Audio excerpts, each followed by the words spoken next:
कि ये हमारा जो बेटा है ये बड़ा नालायक है, ये कैसा, आप भी कह रहे हैं नहीं तो फिर आप हमारे मुंह आपसे संभलता नहीं है तो आप ये चाहती हैं, मुझे क्यों बोल रहे हैं? मैं चाहती हूं। What is this? अब हटिए, हाँ, तो हटिए क्या होता है? चलिए कौन आप चौथी चाहती फेल है? और वैसे भी चौथी फेल आरजेडी तेजस्वी यादव से, चौथी फेल प्रधानमंत्री हैं। प्लीज, मैं हूँ यासर मलिक। कांग्रेस का शासन थोड़ी ना है कि रोड पे चल रहे नसबंदी करा दो। नसबंदी पे ऑन अ लाइटर नोट कुछ लोगों की छूट गई थी, ऐसा प्रतीत होता है। जो किसकी मैं छूट? बताना चाहता हूँ, क्या बेकार की बात कर रहे हैं? क्या बात कर रहे हैं कि 4 गालियां इधर से, 4 गालियां इधर से, 2 वीडियो इधर से, 2 इधर से। क्या हमारी राजनीतिक पार्टियों के पास सिर्फ यही मुद्दे बचे? और आप देख रहे हैं अपना YouTube चैनल YS3 न्यूज। लेकिन बिहार देश का एकमात्र राज्य है जहां पर पुल चोरी हो जाता है, तालाब चोरी हो जाता है। भाई ये करिश्मा आप लोग कैसे कर रहे हैं तो जरूर बताइए।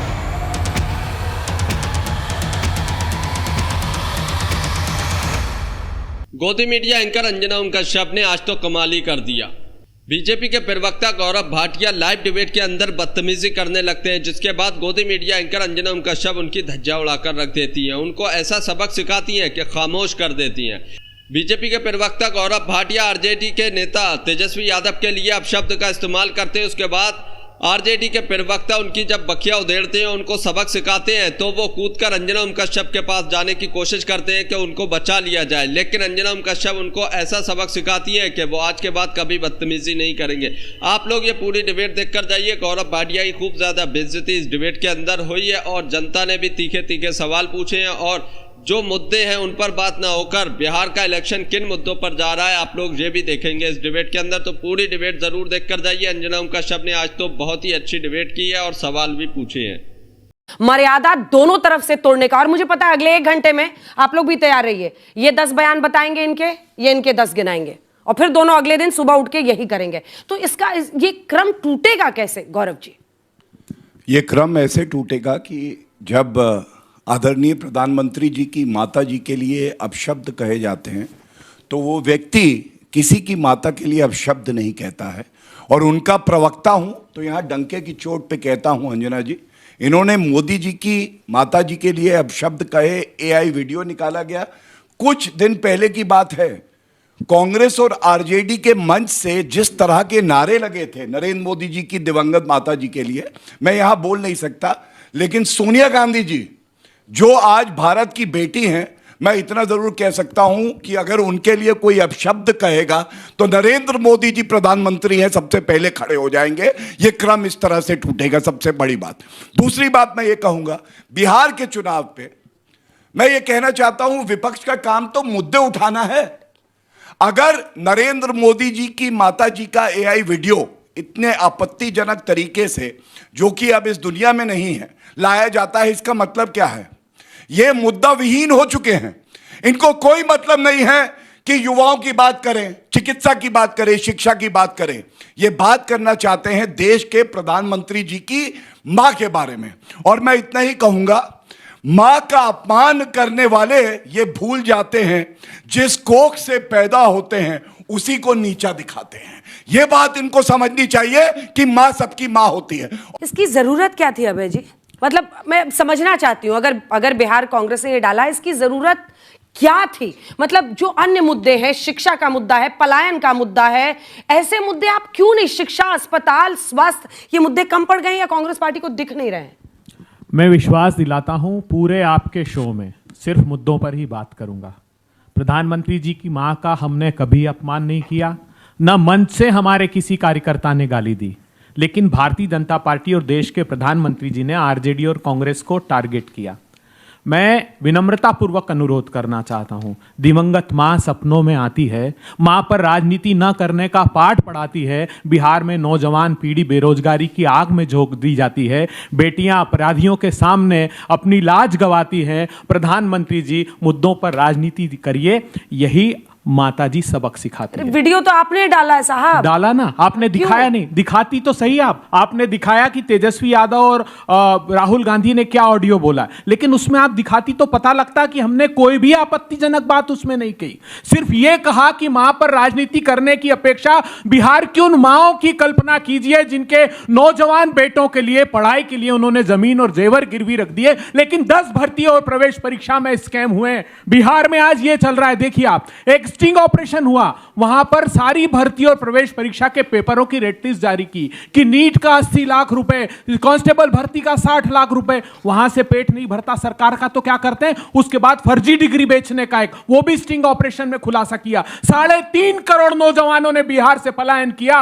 और यही प्रधानमंत्री नरेंद्र मोदी जी के जो ई श्रम पोर्टल है उस पर रजिस्ट्रेशन कराया कि 10,000 रुपए महीना से कम की हमारी आमदनी है। बिहार में मुद्दा है उन माओं का जिनके बेटों को गरीबी की आग में झोंक दिया। 9 करोड़ लोग 67 रुपीस रोज पर जिंदा है। और ये मैं नहीं कह रहा हूं, ये कह रही है बिहार की खुद की सरकार। ऑडिटर जनरल अभी रिपोर्ट देते हैं कि 70,000 करोड़ रुपए बिहार के नागरिकों के हक के भारतीय जनता पार्टी और जेडीयू की सरकारें खा गई। आजाद भारत के इतिहास में पहली बार हुआ कि ऑडिटर जनरल ने लिख दिया उसमें कि हमें इन पैसों की गबन की आशंका है। वहां पर बेटियां अस्पताल के आगे दम तोड़ रही है, बलात्कार लोग करते हैं, वो 8-8 घंटे पटना मेडिकल कॉलेज में एंबुलेंस में पड़ी रहती है। नीतीश कुमार और भारतीय जनता पार्टी की सरकार उनको हॉस्पिटल में एडमिशन नहीं देती क्योंकि 86% स्पेशलिस्ट डॉक्टर नहीं है, 60% स्टाफ वहां पर मौजूद नहीं है। 16,000 स्कूल। लेकिन अभय जी, ये नोट्स बना के ना बिहार कांग्रेस को भेज दीजिए, ये सब डालेंगे तो जनता भी साथ होगी। और ये भी सुन लीजिए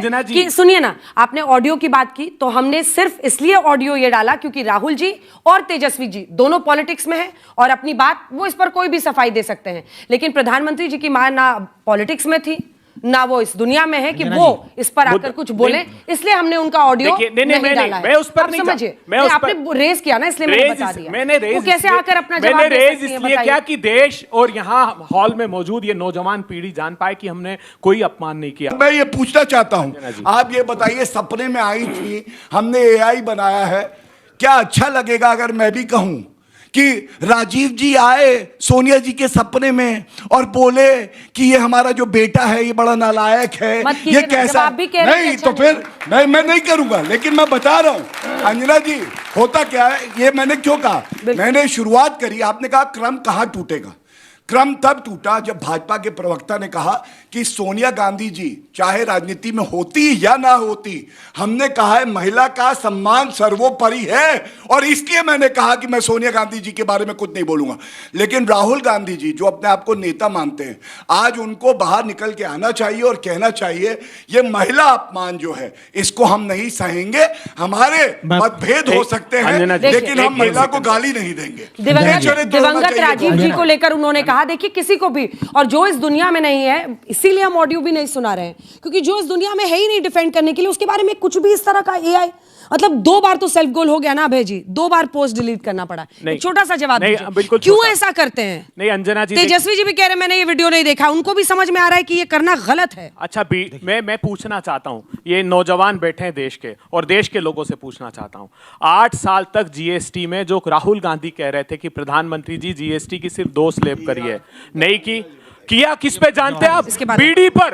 अरे बीड़ी पर जीएसटी कर दिया और कहते हैं कि बिहार के लोगों बीड़ी पियो। आप क्या बात करते हैं, शर्मनाक बात नहीं है? बिहार में 1,32,000 ट्यूबरकुलोसिस के पेशेंट हर साल आ रहे हैं। मैं नहीं कह रहा हूं, नेशनल हेल्थ प्रोफाइल उठाकर देख लीजिए। बिहार एकमात्र ऐसा प्रांत है जिसमें रेस्पिरेटरी इंफेक्शन 1 लाख से अधिक लोगों को होता है। तब प्रधानमंत्री जी क्या ये शोभा देता है कि कितने बच्चे यहाँ पर हैं जो बिहार से आए पढ़ने के लिए? बिहार में आज भी अरे सर, ये जब मैं शो करती हूँ ऑडियंस वाला तो मैं बुलाती हूँ क्योंकि हम छात्रों को बुलाते हैं। अब उच्च शिक्षा में अगर वक्त पर डिग्री मिलती, सब कुछ होता, तो ये जो लगभग आपको 15, 20, 25 लोग यहाँ बैठे हुए दिख रहे हैं ना, जिनको पलायन करके दिल्ली आना पड़ता है पढ़ने के लिए, वो नहीं आना पड़ता।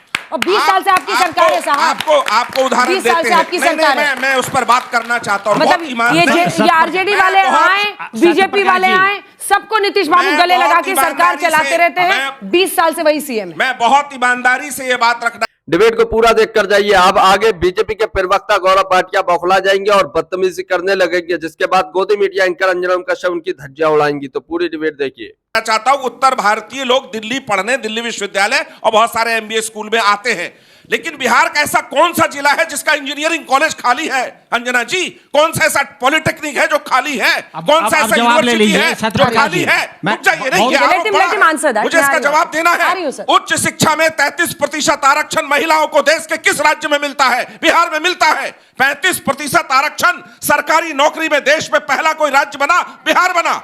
अगर बिहार के हर गांव में बिजली पहुंचा दी, हर घर में पहुंचा दिया और किसानों के खेतों तक पहुंचा दिया, उसका जिक्र कभी नहीं करते। ठीक है, चलिए विकास मेहता जी को बोलने जिक्र नहीं हो गया। सत्यप्रकाश जी, सत्यप्रकाश जी, कमियां होंगी, आपका टाइम समाप्त हो चुका बिहार है। के प्रगति के लिए नीतीश कुमार ने बिहार की अस्मिता को वापस लौटाया है। सत्यप्रकाश जी, पहले मैं वीडियो पे बोल लेता हूँ, फिर बिहार की सुशासन पे बोलता हूँ जो आपने जिक्र किया ये है। वीडियो गलत है कि सही है? पहले वीडियो पे इसलिए मैं बोलना चाहता था क्योंकि मुद्दा आपका आज वीडियो है। देखिए, वीडियो का भी कोई मैसेज होता है और ये जो है आर्टिकल 19 क्लॉज 1A के तहत जो है इसमें कोई गलत नहीं है। और जहां तक आपने सुना होगा द ग्रेट डिक्टेटर भाटिया साहब, चार्ली चैपलिन की मूवी थी हिटलर के ऊपर, आपने देखा होगा। और चैपलिन साहब कहते हैं कि मुझे रोना पसंद है लेकिन मुझे वर्चस्ववादी नीति पसंद नहीं है। ठीक इसी प्रकार से आप देखिए पिल्लई साहब, शंकर पिल्लई, जो नेहरू जी के लिए लिखते थे, don't spare me Shankar. Nehru ने लिखा कि मुझे शंकर तुम मुझे छोड़ना नहीं। और मिनिस्ट्री ऑफ इंफॉर्मेशन ने एक मूवी बनाई उसी के ऊपर। नेहरू जी सपना देख रहे हैं, नेहरू जी रो रहे हैं, नेहरू जी चाइना के साथ जो हार था उसके ऊपर बिखला रहे हैं, इंडिया और पाकिस्तान का जो अयूब खान के साथ हाथ नहीं मिला पा रहे हैं। इन सब बातों थी। गूंगी गुड़िया बोला गया माननीय उस वक्त के प्रधानमंत्री इंदिरा गांधी जी को लोहिया जी के द्वारा। तो ये जो है तार्किक बहस कुछ मैसेज लेकर जाता है। और जो इस वीडियो का आपने जिक्र किया है, स्ट्रक्चरल रिफॉर्म हो, मॉनिटरी रिफॉर्म हो, जीएसटी का मुद्दा हो, रेरा का मुद्दा हो, या फिर जो मुद्दा हो नोटबंदी का, इन सब के ऊपर माननीय प्रधानमंत्री की माता जी मैं श्रद्धा सुमन अर्पित करता हूं बोलने से पहले, उनके नाम लेने से पहले। लेकिन इस बात को उन्होंने वीडियो के माध्यम से एक मैसेज दिया है। अंजना जी, आज तक स्क्रिप्ट राइटर राहुल गांधी उनकी मां ने थोड़ी कहा, उनकी मां ने तो कश्मीर के सुनिए, मैं आपके बीच में नहीं बोला सत्यप्रकाश जी। अंजना जी, आपका चैनल आज तक भी एआई वीडियो बनाता है नेताओं के बीच में, क्या किसी ने रोका है इस बात को? आप भी बनाइए, एक पॉजिटिव मैसेज दीजिए वीडियो के माध्यम से। सुशासन तार्किक बहस की तथ्यों के साथ आप कहीं खड़ा नहीं होते हैं। हो गया, अभी नेक्स्ट राउंड भी आएगा। ठीक है भाटिया साहब। देखिए, वो कह रहे हैं कि लीगली इसमें कुछ भी गलत। हाँ, लीगली बताने जा रहा था, वकील है इसलिए मैंने सोचा इसको रिस्पॉन्ड कीजिए। मैं इंडिया, देखिए मेरे साथी वो जानते हैं कि लीगल बात करेंगे तो उत्तर तो आना बनता ही है, लेकिन हम वैसे वाले नहीं हैं जो संविधान की प्रतिलिपि हाथ में लेंगे लेकिन अंदर पढ़ेंगे नहीं कि क्या हुआ। और वैसे भी चौथी फेल आरजेडी तेजस्वी यादव से, चौथी फेल प्रधानमंत्री हैं। प्लीज, चौथी पेल प्रधानमंत्री इस बात को हमारे प्रवक्ता के साथ लगातार बहस है, उस तरह का बहस में नहीं करना चाहता। मेहता जी, आप हमारे मुख्य आपसे संभलता नहीं है तो आप ये चाहती हैं, मुझे क्यों बोल रहे हैं? मैं चाहती हूं। What is this? अब हट गया, अब हटिए, क्या होता है? चलिए, कौन चौथी फेल है? एफिडेविट निकालिए, अगर पढ़ सकते हैं एफिडेविट। नरेंद्र मोदी जी एमए पास है और इनके नेता चौथी फेल है, एफिडेविट में लिखा हुआ है। लेकिन एफिडेविट पढ़ने के लिए भी पढ़ना पड़ेगा। पॉलिटिकल साइंस का डिग्री किधर है? अब कोर्ट ने मना कर दिया। मेहता जी, क्या प्रॉब्लम है आपको? मैं संभाल लूंगा। अब आपको अगर आपका नाम गौरव भाटिया हो गया तो बता दीजिएगा मुझे। अब मैं जनता से एक बात पूछना चाहता हूं। मैंने एक बात उठाई, मैंने कहा कि नरेंद्र मोदी जी की स्वर्गीय माता जी के लिए जिस तरह के गंदे नारे इनके मंच से लगे और एआई वीडियो निकालना, अगर कोई समझता है कि सही है और बिहार के चुनाव का मुद्दा है तो यहां हाथ उठाए। यहां जितने भाई बहन बैठे हैं, अगर कोई भी समझता है, एक व्यक्ति, तो हाथ उठाए और मैं देखना चाहता हूं। देखिए अंजना जी, एक आदमी एक बहन नहीं है जो कहे सही है। तो ये समझिए ना संदेश को, इसको प्लीज, ये संदेश मैसेज समझिए। ये देखिए, मुद्दा नहीं है प्रधानमंत्री क्यों बना रहे हैं। कमजोर खिलाड़ी बीच में आता है, आपकी फील्डिंग की बारी है और आपको मौका मैं दूंगा। प्लीज हाथ उठाइए। ऐसा केवल कमजोर प्रवक्ता करता है। जल्दी पूरा। हाँ, मैं आपने भी बीच में नहीं बोला, क्रेडिट देना पड़ेगा। जो नहीं बीच में बोलेगा हाथ उठाइए, मैं मौका दूंगा। इनकी भी बारी का पता नहीं कब आएगी। मैं सबको पहले धन्यवाद देता हूं। गुस्से से देख रहे हैं। ये धन्यवाद इसलिए देता हूं, ये दिखाता है कि भारत का भविष्य कितना मजबूत और उज्जवल है कि यहां कोई नहीं मानता कि इस तरह की गाली देनी चाहिए। इन्होंने बात करी कानून की, article 19। Article 19 is subject to public order, decency and morality. अभिव्यक्ति की आजादी ये नहीं कहती कि किसी की माँ बहन की गाली दो और ये हमारा फ्रीडम ऑफ स्पीच है, ये नहीं कहती है। संविधान पढ़िए आप। दूसरी भाटिया बात, जी, बीच में नहीं, जवाब दूंगा। मैं पढ़ाऊंगा, हाँ आप दीजिएगा, आपका हक है, ये लोकतंत्र है भाई। ये कांग्रेस का शासन थोड़ी ना है कि रोड पे चल रहे नोटबंदी करा दो, ऐसा नहीं होता है यहाँ पे। यह मोदी जी की सरकार है। हाँ, नोटबंदी की सरकार है, 12 बजे रात में। अरे मैंने नोटबंदी कही भाई, मुंह जबान तो चलेगी ना। सुनिए अब इन्होंने कहा ये मैसेजिंग है, मैसेजिंग सुना मैंने। आप ये बताइए, लालू प्रसाद यादव ने कहा था हम बिहार की सड़कें हेमा मालिनी जी और ममता कुलकर्णी जी के गाल जैसी बना देंगे। आप मुझे बताइए ये कौन सी मैसेजिंग है? और मैं नहीं बोलूंगा किसी भी नेत्री का नाम लेके कि ऐसी बना देंगे वैसी, क्योंकि ये तौहीन है। जो बात हम अपनी माता जी और बहन के लिए नहीं सुन सकते वो हम किसी और स्त्री के लिए क्यों कहें जो हमारी बहन जैसी है। ये फर्क है भारतीय जनता पार्टी और कांग्रेस और आरजेडी में। पूरा करने दो, बीच में। नसबंदी पे ऑन अ लाइटर नोट कुछ लोगों की छूट गई थी, ऐसा प्रतीत होता है। अब नहीं, किसकी? राजीव गांधी की छुट्टी थी? जो किसकी? मैं बताना चाहता हूं, क्या बेकार की बात कर रहे हैं? क्या बात कर रहे हैं? राजीव गांधी की छुट्टी थी या नेहरू की छुट्टी थी? क्या बकवास कर रहे हैं? मैंने नहीं गिराया, हाँ, मैंने नहीं गिराया। देखिए 60 लाख लोगों की नोटबंदी हुई थी जो यहाँ बैठे हैं उनको ये बात जाननी चाहिए। बिहार में 18 से 23 वर्ष की उम्र जो अंडर ग्रेजुएट बच्चे हैं ना, पॉपुलेशन कितनी प्रोजेक्टेड? 1,36,00,000। आप हतप्रभ रह जाएंगे जानकर 22,23,000 एडमिशन है अंडर ग्रेजुएट्स में। यानी कल्पना कीजिए कि क्या हाल कर दिया। इसीलिए दिल्ली और देश भर में जो बच्चे हैं वो भरे हुए हैं। इन्होंने जंगल राज की व्याख्या की। क्या होता है जंगल राज जानते हैं आप? आईपीसी क्राइम अब तो इन्होंने अब देना बंद कर दिया रिपोर्ट, 2022 के बाद नहीं दी। 2005 में 1,07,000 आईपीसी के क्राइम होते थे, आज बढ़कर 4,47,000 आईपीसी के क्राइम होने लगे। बिहार में 65,000 हत्याएं इनके कार्यकाल के दौरान हुई है। जघन्य अपराध 262% बढ़ गए हमारे कार्यकाल के बाद से। बिहार में जो एब्डक्शन है वो 336% बढ़ गए। बिहार में महिलाओं के जो अपराध थे वो 1,097% बढ़ गए इनके कार्यकाल में। तो ये हम लोगों पर आरोप लगाना बंद कर देगा। वोट डालने जाते हैं। सर मेरा क्वेश्चन आप सबसे है कि 4 गालियां इधर से, 4 गालियां इधर से, 2 वीडियो इधर से, 2 इधर से, क्या हमारी राजनीतिक पार्टियों के पास सिर्फ यही मुद्दे बचे? मैंने तो पूरी मुद्दों 4 गाली इधर से, 4 गाली उधर से, बोलो कितने गाली, बस यही करना है देश की जनता को। अंजना जी के कार्यक्रम में मैंने सिर्फ मुद्दों की बात की है और बुनियादी मुद्दों की बात की है। हम मुद्दों से भटकना नहीं चाहते। हम बिहार में गए पहले दिन तो हमने पलायन रोको रोजगार दो यात्रा निकाली। क्यों? क्योंकि भारतीय जनता पार्टी की केंद्र की सरकार की वेबसाइट पर रजिस्टर्ड किया लोगों ने 2,94,00,000 2.94 करोड़ पीपल ने रजिस्ट्रेशन किया कि वो मजदूर हैं, बिहार से पलायन कर गए और पूरे परिवार की आमदनी 10,000 रुपए से कम है। सब हमने कहा इस पलायन को रोकिए। ये मुद्दा प्रधानमंत्री जी ने बनाया माता जी का। उन्होंने कहा मेरी माँ को, हमने नहीं दी। प्रधानमंत्री बीजेपी जेडीयू मुद्दा बना रही है इसको। लेकिन बिहार देश का एकमात्र राज्य है जहां पर पुल चोरी हो जाता है। एकमात्र राज्य है जहां पर पौंड चोरी हो जाता है, तालाब चोरी हो जाता है। भाई ये करिश्मा आप लोग कैसे कर रहे हैं तो जरूर बताइए। तालाब चोरी की बात नहीं है। 27 पुल बह गए। फिर बीच में एक पॉइंट समझिए, 27 जिस व्यक्ति पर देश की अदालत में केस चल रहा है कि नौकरी के बदले जमीन लिया, उस व्यक्ति के गोद पे बैठकर कांग्रेस लालू प्रसाद यादव के साथ बैठकर हमें लेक्चर दे रही है। आप बताइए हमें भ्रष्टाचार, आप चारा अभियुक्त के साथ बैठे हैं, ठीक है बैठिए, हमें दिक्कत नहीं है। आपके ललन सिंह ने केस किया था 2 बार में। कहां पहुंच मेहता जी को बोलने दीजिए। मुझे एक पॉइंट बोलने दीजिए। पहले बिहार में कुछ नहीं था, उस उजड़े बिहार को हमने बनाया। जाके माइक लूं और कोई तरीका नहीं। आपको ये डिबेट देखकर कैसा लगा, इस पर अपनी राय जरूर देकर जाइए। और आज की डिबेट का बेस्ट प्रवक्ता आपको कौन लगा, उस पर एक कमेंट जरूर कीजिए। यादव जी पर जिस केस का आप जिक्र कर रहे हैं, 2 बार सीबीआई ने क्वैश कर दिया उस केस को। तीसरा बार अभी केस हुआ दोबारा 2022 में जब हम और आप सरकार बनाए बिहार में, और ललन सिंह ने बोला कि ये कोई भाई आपके साथ सरकार बनाए। आप बोलने दीजिए। जब ललन सिंह ने बोला कि ये कोई केस नहीं है, माननीय मुख्यमंत्री ने बोला कि ये कोई केस नहीं है, उसके बावजूद भी आप यहाँ जिक्र कर रहे हैं। पहले तो दोस्तों आप लोगों ने पूरी डिबेट देखी। आप लोग इस डिबेट के बारे में क्या कहते हैं, अपनी राय इस पर जरूर देकर जाइए। बिहार का इलेक्शन जैसे जैसे करीब आ रहा है, जमीनी मुद्दों से हटकर अब इधर उधर की बातें होने लगी हैं। पहले गाली का मुद्दा खूब जोरों शोर पर चलता रहा, अब एआई वीडियो का मुद्दा निकलकर बिहार के अंदर आ गया है। अब बिहार के अंदर एआई वीडियो यानी कि प्रधानमंत्री नरेंद्र मोदी की मां की कांग्रेस बिहार ने एआई वीडियो बनाई, उस पर बीजेपी को बहुत ज्यादा आपत्ति है और इसको मुद्दा बनाया जा रहा है। तो वहीं पर बीजेपी की तरफ से भी राहुल गांधी और तेजस्वी यादव की एक एआई वीडियो बनाई गई, जिस पर कांग्रेस भी इस पर आपत्ति जता रही है। बिहार चुनाव के ये मुद्दे होने चाहिए या फिर जमीनी मुद्दे होने चाहिए? इन मुद्दों से किसी को क्या हासिल होगा कि इसकी एआई वीडियो बना दी, उसकी एआई वीडियो बना दी, बल्कि जमीनी मुद्दों की बात होनी चाहिए। जो जनता से जुड़े मुद्दे हैं उनकी चर्चा होनी चाहिए।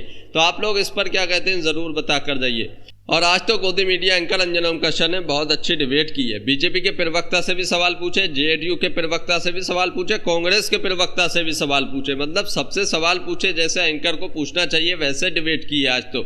और जेडीयू के प्रवक्ता को बताया भी कि बिहार में तुम इतनी तारीफी कर रहे हो और बिहार के हालात क्या है कि वहां पर पुल चोरी हो जाता है। मतलब आज की डिबेट में गोदी मीडिया एंकर अंजना ओम कश्यप ने बहुत शानदार तरीके से डिबेट किया। आप लोग इस डिबेट के बारे में क्या कहते हैं कमेंट जरूर करके जाइए। और आप लोग ये भी बता कर जाइए कि आज की डिबेट का बेस्ट प्रवक्ता आपको कौन लगा, बीजेपी के प्रवक्ता गौरव भाटिया या कांग्रेस के प्रवक्ता अभय दुबे? किसने अपनी बातें अच्छे तरीके से समझाई, किसने फैक्ट पर बात की, किसने जमीनी मुद्दों की बात की? आप लोग इस पर जरूर बता कर जाइए। और जो गौरव भाटिया डिबेट के अंदर बदतमीजी करते हैं, आरजेडी के नेता तेजस्वी यादव को चौथी फेल करते रहते हैं, जब उसका जवाब उनको मिलता है तो वो कैसे बिलबिलाने लगते हैं। ऐसे ही आज बिलबिला रहे थे और अंजना ओम कश्यप से बचाव की उम्मीद रख रहे थे, तो अंजना ओम कश्यप ने भी उनको झड़क दिया, उनको ऐसा सबक सिखाया कि आज के बाद वो कभी भी मतलब इस तरीके की बातें नहीं करेंगे और गोदी मीडिया एंकर से अपने आप को बचाने की बात भी नहीं करेंगे। तो आपको ये देखकर कैसा लगा, इस पर भी एक कमेंट जरूर करके जाइए। अगर वीडियो अच्छी लगी हो तो इसको एक लाइक करें। अगर आप भी गोदी मीडिया का विरोध करते हैं तो हमारे चैनल YS3 न्यूज़ को अभी सब्सक्राइब कीजिए।